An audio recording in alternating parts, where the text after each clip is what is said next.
Last week, we discussed what makes up Level 1 EV charging. We will continue on to Level 2 charging. So what makes it different from Level 1? Level 2 EV charging makes use of higher output 240 volt connections. For Level 2 EV charging, you can use a dryer outlet, cooking range outlet, welder outlet, or HVAC outlet.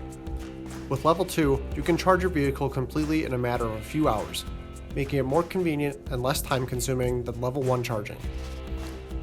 Some of our more popular Level 2 EV charging adapters are for old and new dryer outlets. We have the compact EV1030MS and EV1430MS, as well as the flexible EV1030MS-018 and EV1430MS-018. If you have any more questions about EV charging or need help finding the right adapter for your EV charger, please give us a call, email us, or shoot us a text. Tune in next week when we discuss Level 3 EV charging. Like, comment, subscribe to see more videos just like this one.